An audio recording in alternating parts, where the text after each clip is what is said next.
All right, welcome to Real Men Wear Kills TV, and guys, we got a doozy today, and wow. That's all I'm gonna say on is wow. Right, go lay down, puppy. Go. Every time you come over, you knock stuff over. Apparently, she's gonna lay behind me. That's not really what I told her to do, but whatever. Anyways, we got a doozy today. Now, as you all know, I served in the Army. I did my job, made home, nothing special as far as that goes. However, a lot of you don't know about the details of me being when I was in the Army. One of the things about me was I went to Fort Jackson. And Fort Jackson is considered one of the easier Army basic trainings to go to. Now, that being said, when this story popped up on my radar yesterday, well, actually it was like early morning today. I was still awake, so it was yesterday for me. Well, anyways, I felt I needed to do a video on this. Now, Angry Cops and Nikki MG TV, I think, have already done videos. Yeah, Angry Cops has done a video, and then, MGTV, Nikki MGTV has also done a video on this as well.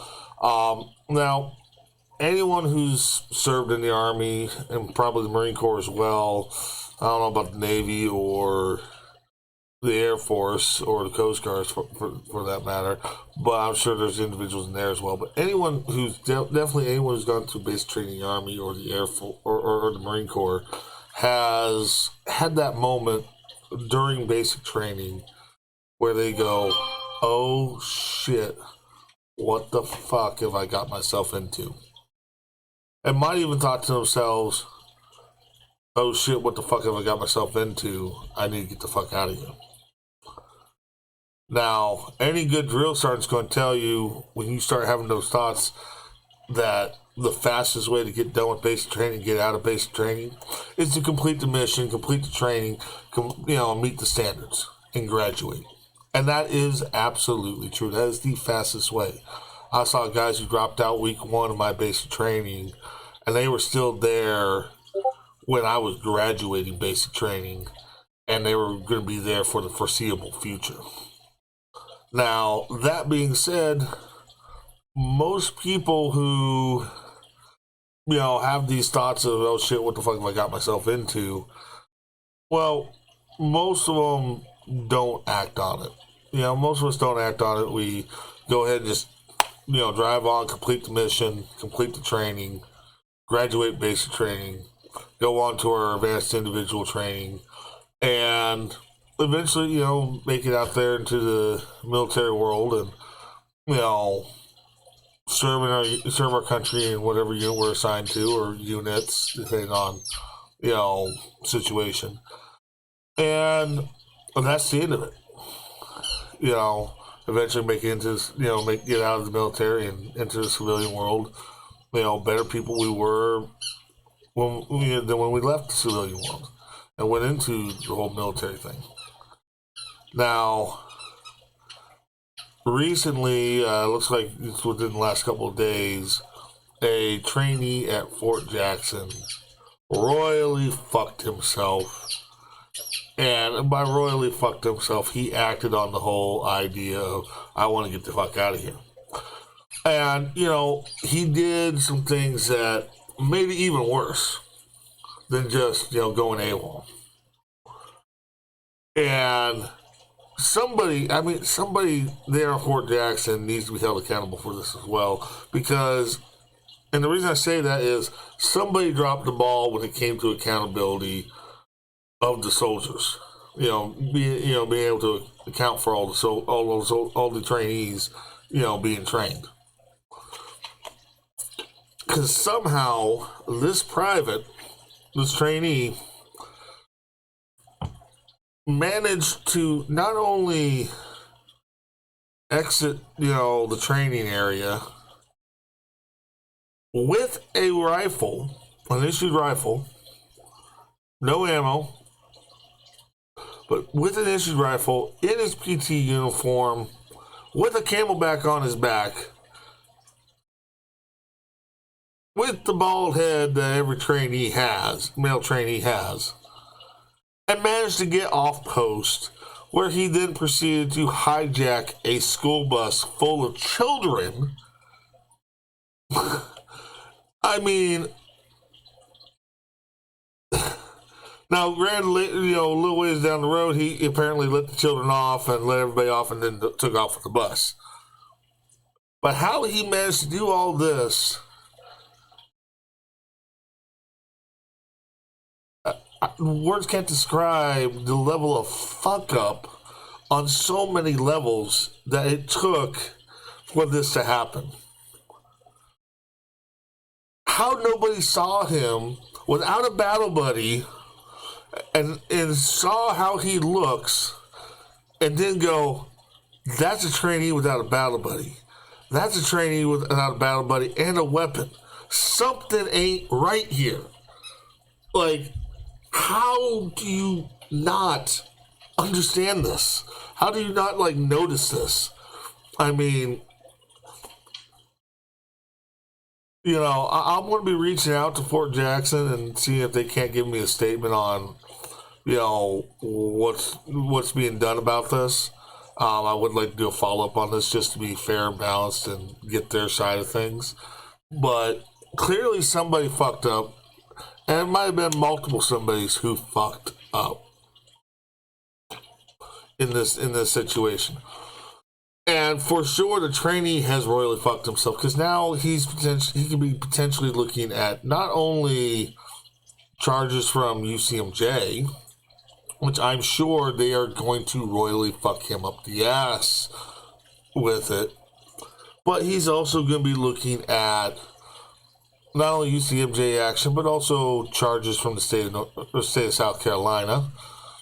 You know, and because there's a government-issued weapon involved, he might even be looking at federal charges as well.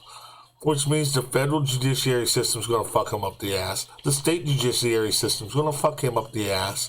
And then, alongside, just to pile on, the UCMJ people are probably going to jump in and fuck him up the ass.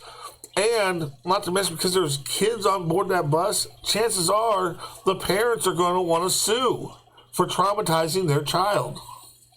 So there's a whole nother level of yet another fist being, you know, coated in rusty razor blades, being shoved up his ass with no fucking lube. You know, because he decided to make stupid mistakes. And if you're getting ready to go into basic training, let me tell you something. Basic training, it's a lot of exercise, a lot of mind games. If you can get through it, though, you're a much better person than when you started. And the fastest way to get through that experience is just to do it. Just do it. Okay?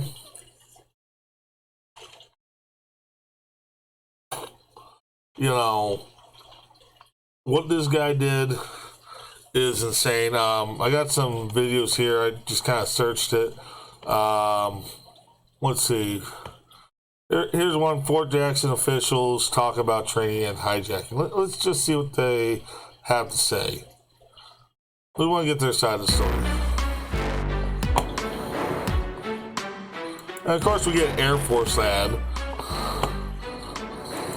Skip that. Corral has been speaking with Army officials all day to get more details. And Emily, what have you found out? Andrea, so earlier today we did get a chance to hear from Brigadier General Beagle, who is the commander at Fort Jackson, and it was before we knew the identity of 23-year-old Jovan Colazo. And basically, Brigadier General Beagle said that, you know, after assessing with counselors and direct leaders of the trainee, that there was nothing out of the ordinary. They described him as a quiet guy from New Jersey, and they believed that he just wanted to get home. He had been here for 3 weeks, and they believed that he didn't mean any harm or any violence, that he just wanted to get back home. There is nothing that leads us to believe through his counseling or through anything in his screening records coming in that this had anything to do with harming others, harming himself, or anything that links to any other type of nefarious activity. Understanding that 3 weeks in, we do experience several soldiers that over the course of their initial stages just have that desire, that anxiety, and due to separation from their families to get home. Okay, so,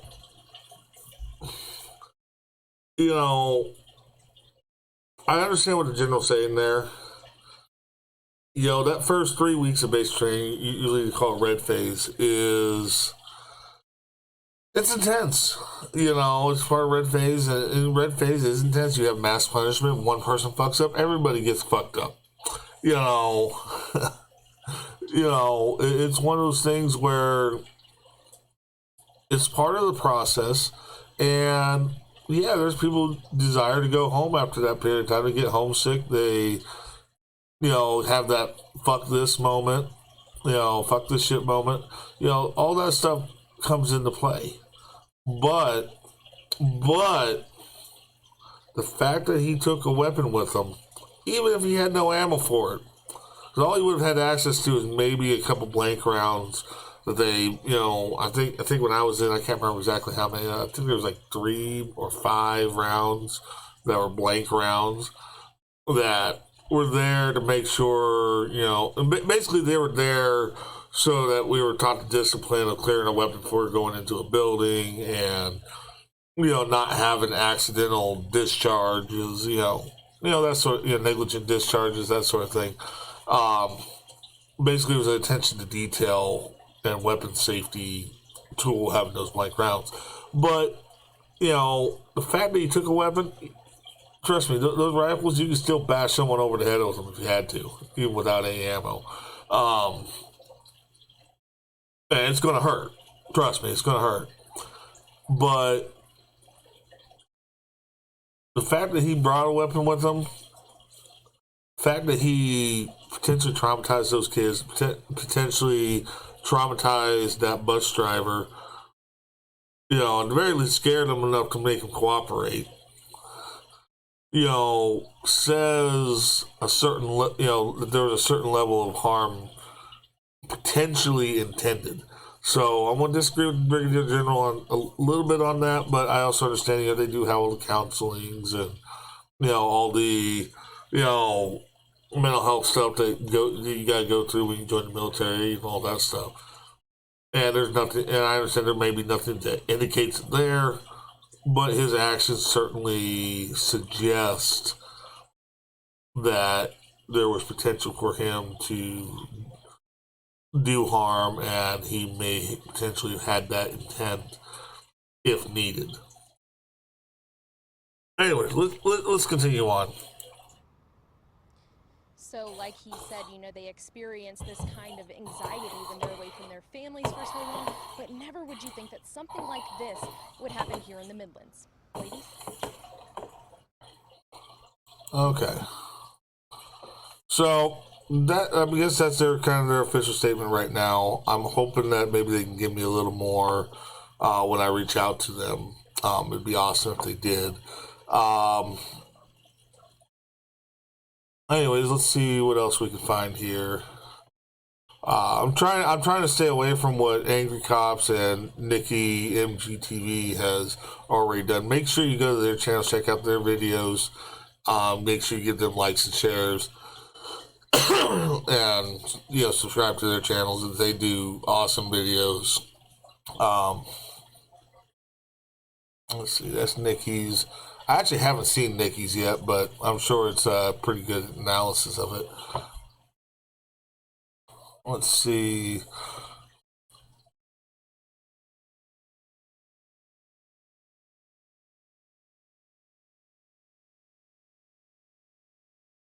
Let's try this one, Fox Carolina News. Let's see what they have to say on it. Try and give you guys multiple sources here to look at. The idea is to be objective on it. Video showing the moment Okay, here's that a he Fort Jackson trainee got forcing onto himself a onto school the bus bus. full of elementary schools and hijacked it at gunpoint. This is just incredible footage, something you really never think you'd hear. And can you imagine the parents who had to go through this? Eventually, he let those kids go and the driver, but not after making the driver take him a little ways, trying to get to another town. We're told he actually got annoyed because the students were asking too many questions. So he got him off the bus. Good kids, good kids. Before jumping off and running, but a Richland County deputy spotted him and took him into custody. And there is our look at Jovan Colazo tonight, 23 years old, facing numerous kidnapping charges. For Jackson officials say he'd only been a trainee for 3 weeks. I'm in 3 weeks. Say that they don't believe he had any plans of hurting anyone on the bus, but apparently was just trying to get out of town. I think God looked down on these kids this morning and wrapped his arms around them and took care of them. For me, this was a key failure in our accountability processes that I will fix. It was absolutely a key failure. And I'd like to know, General, what you're going to do about it. Thankful, very grateful that it was not. But that personally, I think you need to take the drill sergeants off their leashes. Here in the future, so that we don't have let them do their job properly. Of this nature. Bring back the Sark attack. And weren't hurt, shaken up as you can imagine, because they didn't know that gun wasn't loaded or what his intentions were. The suspect, again, apparently had some issues driving the bus, so that's when he got off. You see him there. Yeah, he abandoned his free ride. The Richland County Sheriff's Office swarmed the area, and they took him into custody before he got anybody else's car from him. Stay connected with us to our free Fox Carolina News app. You can watch that video there, read this story. I'm telling you, it's just something you don't hear about, and hopefully we don't hear about it again. But I'm just glad that ended the way it did. Right. Yeah, I'm glad no one got hurt and whatnot. That's definitely a good thing there.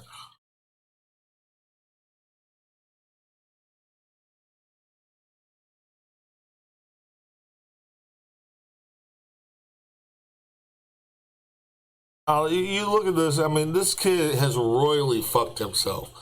And, you know, I mean, literally, a handful of weeks later, he would have been seeing his family anyways at graduation. You know, this is clearly a failure to adapt to military culture. This is a failure to,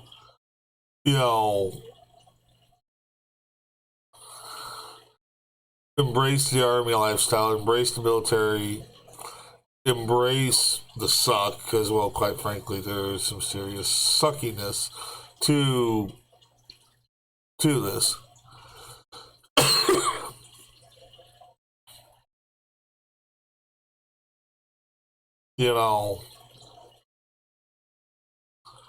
Not seeing too many more videos. And it looks like a lot of them are just the news reports. But, basic training, you look back on it, you go, yeah, it was a little tough, but, he graduated, at least for me, I was glad I was done with it. I was proud that I made it through that and, was ready to continue the training in order to serve my country. I was proud of that. This guy here, I don't know what was going on with him. I really don't. Clearly something more was going on with him than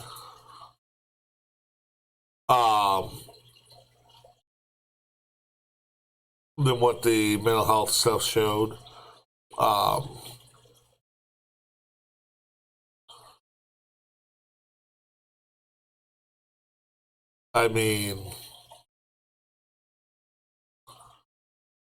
See, that was 2 days ago. What's this other one?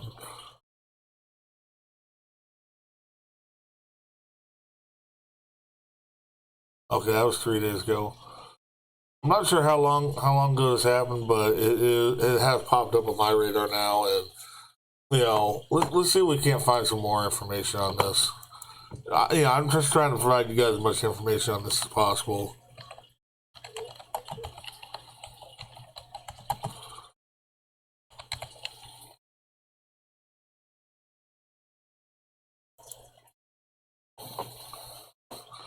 Let's see if we can't find. Okay, we got something from the Army Times here. All right. Third week Army trainee Private Jovan Colazo was desperately trying to get home from Fort Jackson when He left the South Carolina installation early Thursday morning wearing a PT uniform, bearing a rifle, and hijacked a Richland County school bus, authorities say.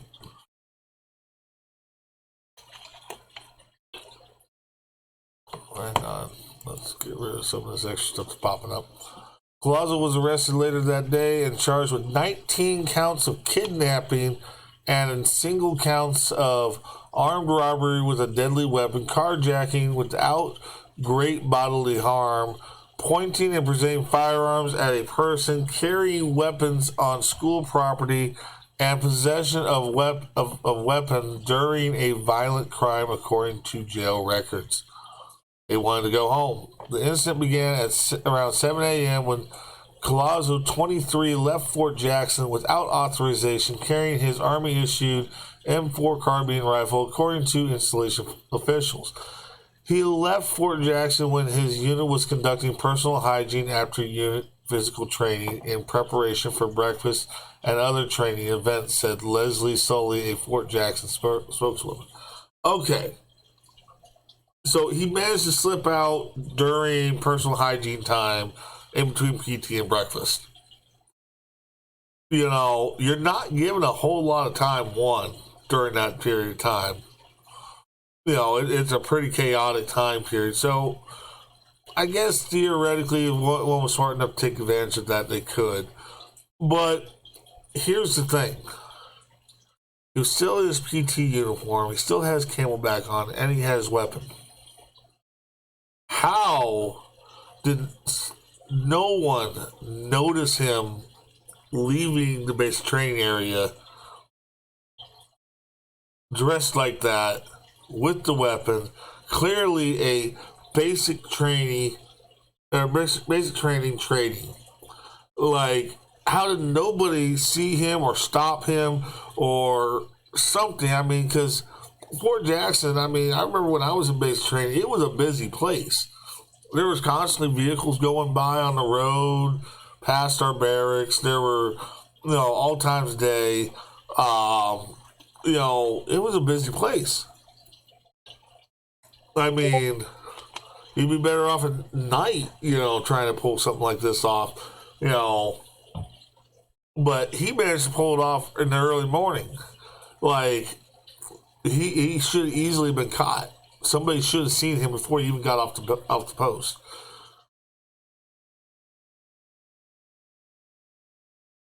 I mean, this is insane. Like, somebody should have seen him, exiting that area of the base, and hell, honestly, I'm surprised he got out of the basic training area. Let alone got off post.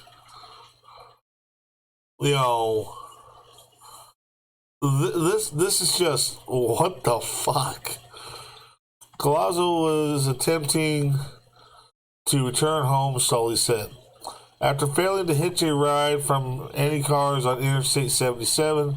Okay, and that's the thing. Interstate 77 is not that far from Fort Jackson, and there's a lot of soldiers who work on Fort Jackson, who live off post, who take Interstate 77. I'm sure of it. Not one of them said, "I'll pick up this private and bring it right back." Something like along those lines. Like, what the hell happened here? After failing to hitch a ride from any cars on Interstate 77, Colazo got on the bus at the stop near Percival Road, picking up students who attend Forest Lake Elementary. So these are elementary kids that who were on this bus that he hijacked. These kids had to have been scared. In Richland School District 2. According to Richland County Sheriff Leon Lott, he told the driver he didn't want to hurt anyone, but he wanted to be taken to the next town. We'll watch this video here in a little bit.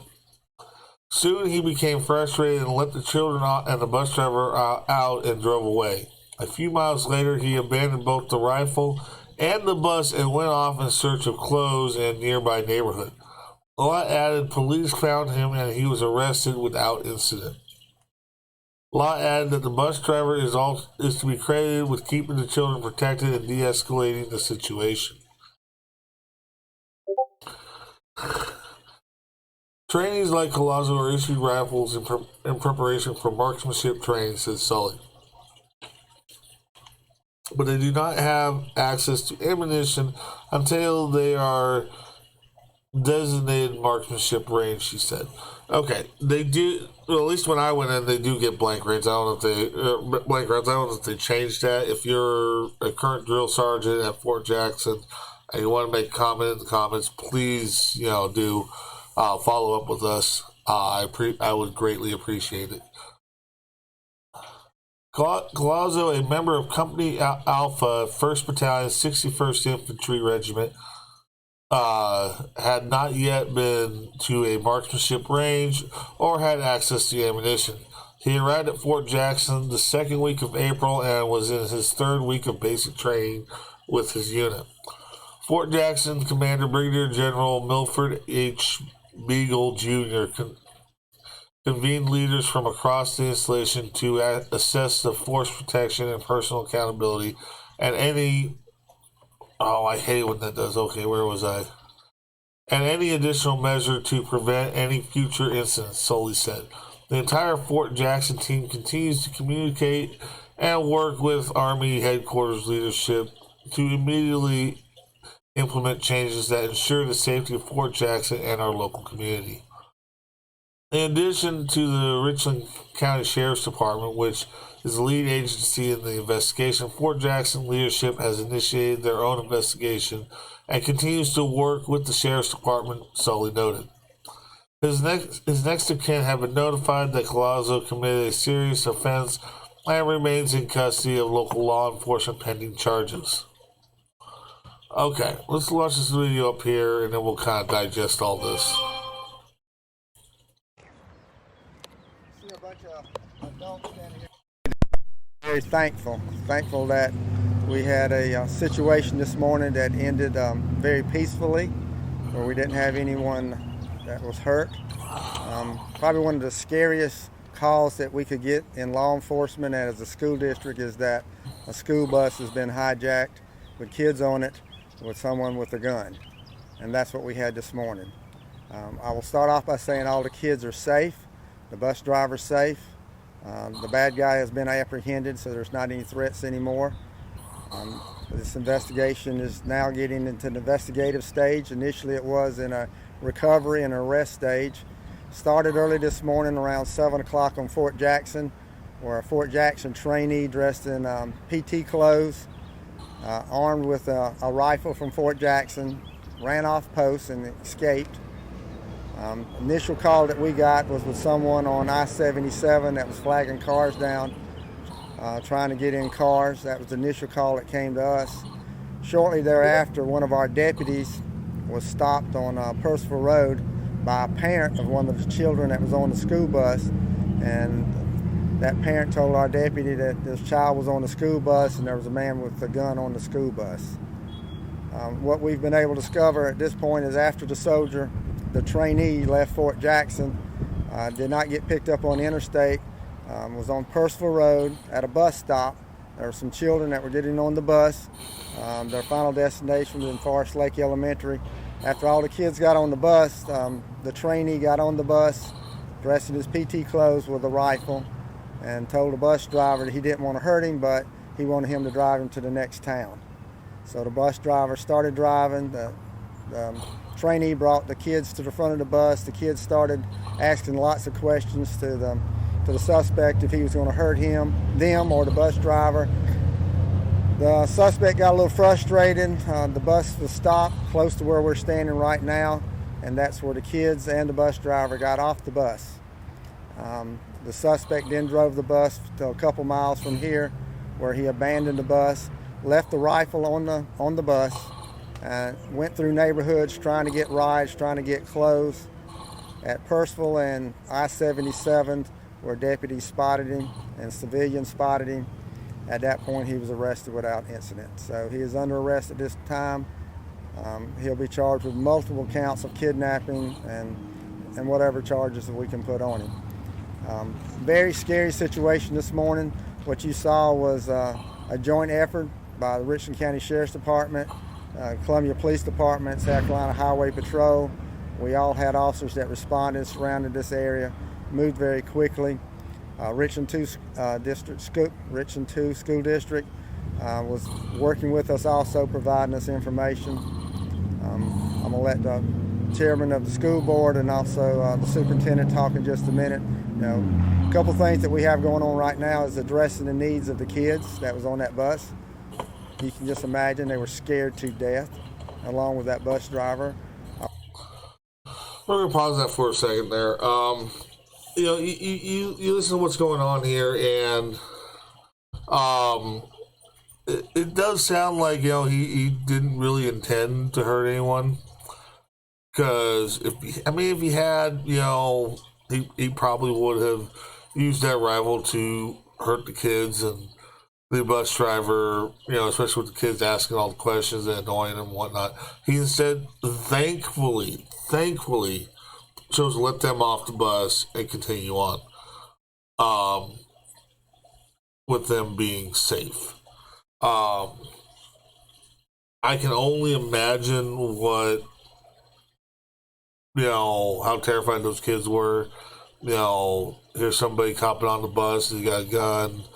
The kids don't know whether it's loaded or not. All they see is a big gun and whatnot. And, they think, oh my God, especially with the way the liberal media is nowadays and whatnot. Thankfully, everyone, ended up being safe. Thankfully, he chose to release them without harming them. But, this kid has royally fucked himself, and luckily he made a couple smart decisions and then really super fuck himself. But he's still royally fucked.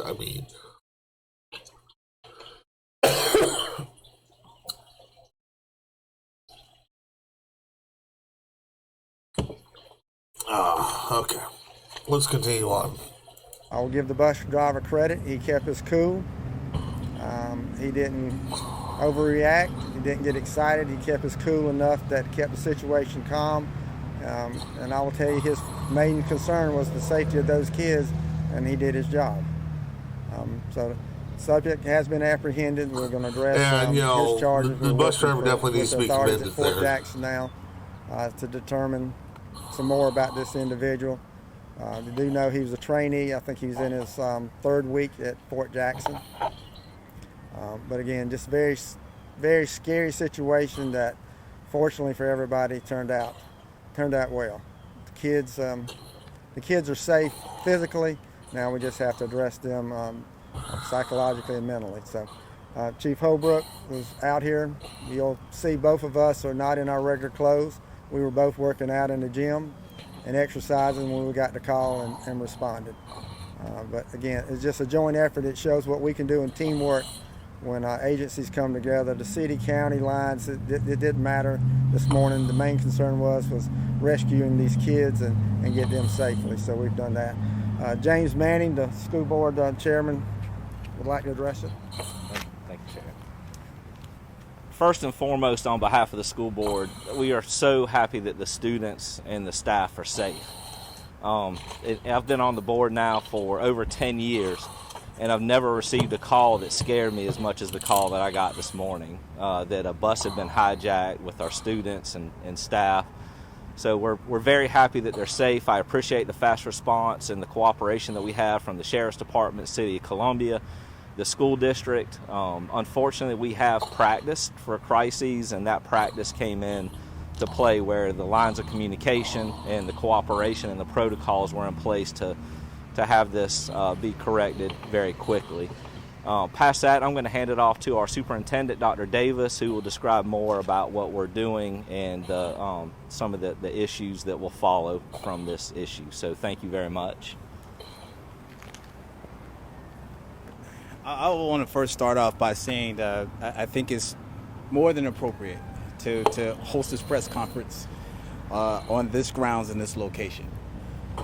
And if you know, I'm definitely a man of faith, a leader of faith, and I'm so grateful and thankful for our Creator's grace and mercy for our family in Richland School District 2. This incident could have ended very tragically. And so we're so fortunate that we had the intervention of our Sheriff's Department and our city police department working in unison to ensure that our students were safe and secure, as well as our employees. Our staff, upon learning of the incident this morning, we immediately deployed our counseling services to the location that the students were arriving at, Forest Lake Elementary School. We also notified and began the process of reaching out to our parents immediately to notify them of that. But we wanted to ensure once we learned and all students were accounted for and all students were physically safe, we wanted to immediately begin our social emotional wellness protocol, which is ensuring that our students were receiving support, counseling support immediately upon arriving to school. I personally participated in that myself to provide an opportunity for our students to begin the process of healing as they are dealing with a traumatic event. We will continue to provide counseling services for those students and those families, as well as our employees, as we will also continue to cooperate with local law enforcement, the Sheriff's Department, in their efforts to investigate this incident thoroughly and continue to be a partner in our community, ensure that our students are always safe and our employees are always safe and that our community is safe. I have never been as scared in my life upon receiving that call. A father of 3 daughters, myself, and children who attend schools in our district. Every child is a precious child to all of us, and it was one of the most scariest phone calls. So many emotions that I had, that we all have had, and I'm just so thankful that our kids are able to have the opportunity to help them recover from this incident. Thank you all. Questions? Sheriff, how long did this take and last from when he hijacked the bus to when you apprehended?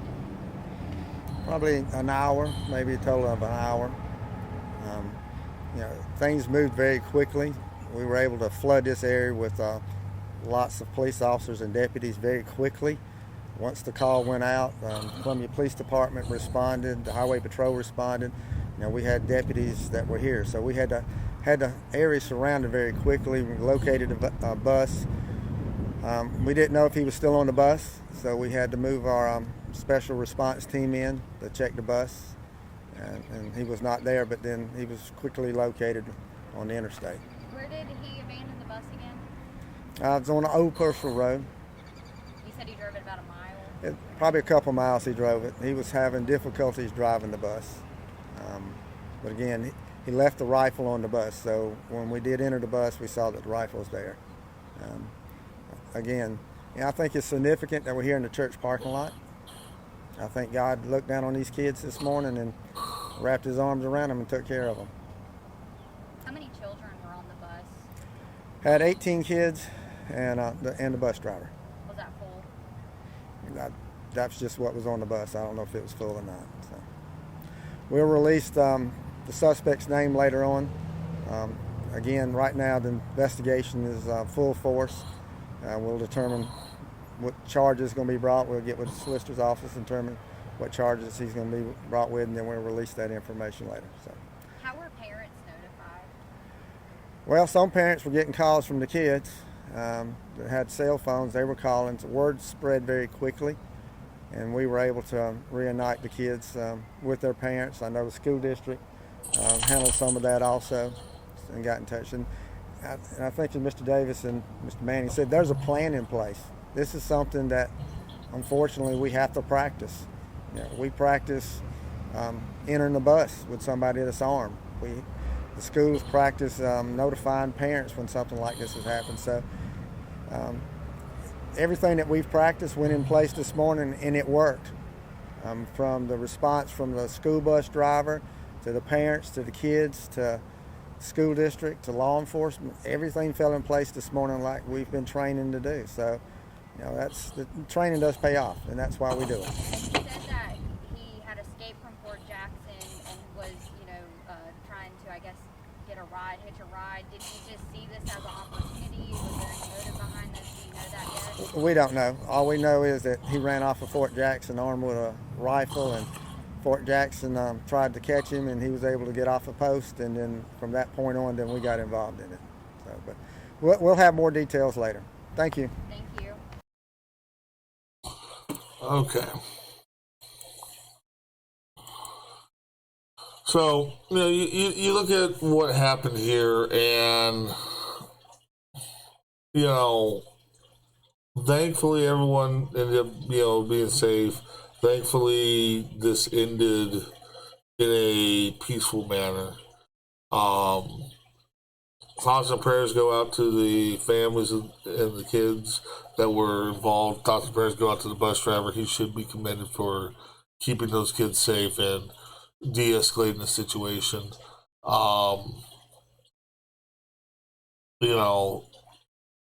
This trainee made a series of stupid mistakes that he's now going to have to face consequences of, and he has royally fucked himself. Right now you got the Richland County Sheriff's Office looking at, charges to bring up on him. But at the same time, you got to know that UCMJ charges will be coming. I promise you that. And potentially federal court charges as well, and potentially civil lawsuit cases as well.